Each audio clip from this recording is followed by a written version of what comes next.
Alright, I know which Robot Master I'm going after next. He's been doing a lot of damage, and you know what? He's made his seabed, he gets to lay in it. So, Waveman. Pretty alright design, I guess. It's a good design. I do, however, really like the looks of this factory he's holding himself up in.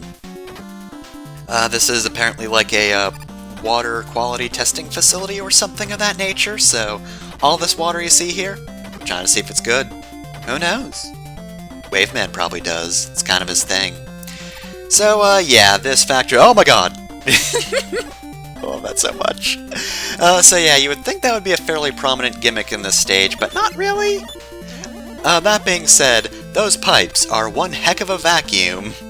They tried to get you to jump on top of them with that bit of health there, so you're like, oh, I should make some big jumps to get on top of that, but no, you just get sucked right into that pipe unless you know the exact kind of jump you're supposed to do.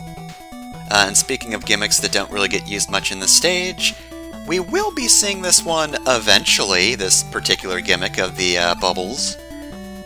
Again, not a lot in this stage, but it's one they kind of revisit in the series, and if I remember my level design correctly, I didn't really change it up that much, but that's neither here nor there for now. Here's the central gimmick of Waveman's stage. It's a water bike, or something like that. It's a weird water crossing vehicle.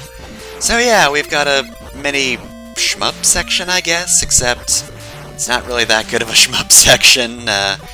We really have limited movement. There's not a lot you can do.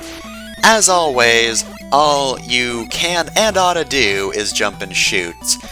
The obstacles you can probably figure out by now. The fish, of course, are the biggest problem because depending on the arc of their jump and the timing they come onto the screen, that determines whether or not you can jump or just, like, travel under them. They're a big pain. And then there's this mini-boss. He's dead. He is actually trickier than I made him seem. Not a lot of HP, but of course, similar problem of the fish. It's just, you have to figure out the timing of when you just jump and when you just move. That is pretty much all there is to the shmup section. The Sniper Joes on water vehicles are the easiest to do, or the easiest to avoid, unless they have another enemy with them. They're good at team-up attacks. Alone, though, you can see them coming. Oh boy, though, those fish really make you back up, don't they? If you dodge them a certain way, they can really put you in a bad position. That is why they are the trickiest enemy in that section. But yeah, now that we're done with that gimmick, we're at the end of the stage. So, yeah, Waveman stage. I like how it looks. It is nothing. Waveman, however, is not nothing, because I hate that water barrier attack of his. He is a boss that absolutely plays with positioning. He will guide you to a specific spot. The water spout's a bit random and really is not indicated very well. It just appears. Try to keep away from him, just so you have plenty of room to move, because that's pretty much the best way to dodge it, is having space.